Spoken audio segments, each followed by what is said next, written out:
আসসালামাইকুম বন্ধুরা, আশা করি আপনারা সবাই ভালো আছেন এবং সুস্থ আছেন। ভাবা যায়, একটা বার ভাবুন তো, এখনো পর্যন্ত যে প্রাইসটা আসলে বৃদ্ধি করা হয়েছে, 1,45,000 টাকা বাইকটির দাম বৃদ্ধি করা হয়েছে। বাবা রে বাবা, 1,45,000 টাকা পর্যন্ত দাম বৃদ্ধি করা হয়েছে এবং এই 1,45,000 টাকা দিয়ে কিন্তু অন্যান্য ব্র্যান্ডের বাইক ক্রয় করা যায়, বা জিক্সার মনোটন বাইক কিন্তু ইউজড বাইক ক্রয় করতে পারেন।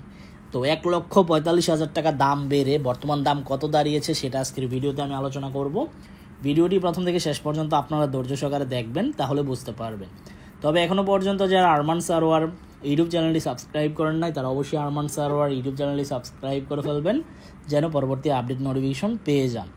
বন্ধুরা, জিএসএক্সআর এবিএস বাইকটা বর্তমানে আপনার অফিসিয়ালি পাবেন, আনঅফিসিয়াল কিন্তু জিএসএক্সআর বাইক পাওয়া যায় না। বর্তমানে অফিসিয়াল জিএসএক্সআর বাইকের প্রাইসটা আমি পরে বলতেছি। যেহেতু 1,45,000 টাকা দাম বৃদ্ধি করা হয়েছে, কিভাবে 1,45,000 টাকা দাম বেড়েছে সেটা আমি বলতেছি। বাইকটা কিন্তু এবিএস পর্যায়ে যখন বাংলাদেশের বাজারে লঞ্চ করা হয়, তখন কিন্তু বাইকটার প্রাইস ছিল 3,80,000 টাকা। 3,80,000 টাকা থেকে 3,90,000, তারপর হচ্ছে 4,15,000, তারপর 4,30,000, তারপর 4,65,000। 4,65,000 টাকা থেকে এক ধাপে বাইকটার প্রাইস বেড়েছে আপনার 5,25,000। তার মানে আপনি ক্যালকুলেট করে দেখেন, 1,45,000 টাকা পর্যন্ত দাম বৃদ্ধি করা হয়েছে। এখন বর্তমানে অফিসিয়াল প্রাইস হচ্ছে আপনার 5,25,000 টাকা। তবে আমি মনে করি 5,25,000 টাকা দিয়ে বাইকটি ক্রয় না করে আপনি R15 সিরিজের বাইকগুলো ক্রয় করেন।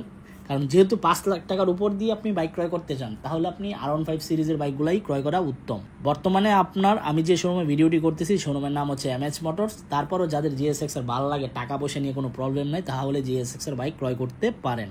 আর যাদের বাজেট কম আছে, আপনারা JPX ডেমন ক্রয় করতে পারেন। ওই বাইকটা খুবই দুর্দান্ত পারফরমেন্সের বাইক।